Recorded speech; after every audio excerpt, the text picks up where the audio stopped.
అందరికీ నా హృదయపూర్వక వందనాలు. చెమ్మగలిగిన దేవుని పిల్లారా, మీరు హృదయాలు వెలిగించే మాటతో దేవుడు ఎక్కువ మాటలు తీసుకొని వచ్చున్నాడు కనుక మీరు నేను కలిసి ప్రభు మాటలు ధ్యానం చేసుకుందాం.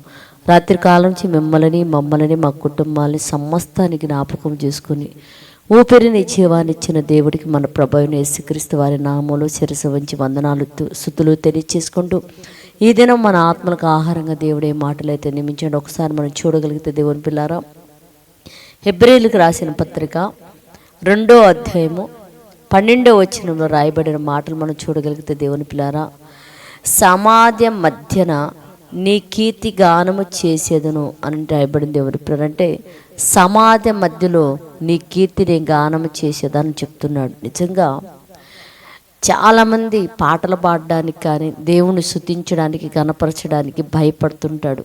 సమాజ మధ్యంలో ఆయన నామాన్ని గణపరచడానికి కూడా చాలామంది అభ్యంతర పడుతుంటాడు దేవుని పిల్లరా. కానీ భక్తుడేం చెప్తాడంటే సమాజ మధ్యలోనే నీ నామమును నేను కీర్తిస్తానయ్యా, గానం చేస్తానయ్యా అంటున్నాడు.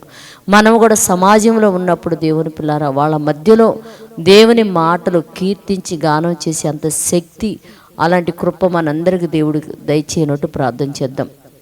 పరిశుద్ధుడా, జీవము కలిగిన మా పరలోకపు తండ్రి, సమాజంలో మేము కూడినప్పుడు మా సహోదరుల మధ్యన బయటనైనా నీ నామమును గానం చేయగలిగిన వారిగా, నీ నామమును కీర్తించే వారిగా మేము ఉండునట్లు అట్టి ఆత్మ అభిషేకము ధైర్యం మాకు అనుగ్రహించి నీ నామానికి మహిమ తెచ్చుకోమని, మా కుటుంబాల్లో మంచి ఆరోగ్యం ఇచ్చి తండ్రి మమ్మల్ని హెచ్చించి నీ నామానికి మహిమ తెచ్చుకోమని మా రక్షకుడు నీ కుమారుడు యేసయ్య పరిశుద్ధ నామములో ప్రార్థన అడుగుతున్నాము తండ్రి, ఆమెన్.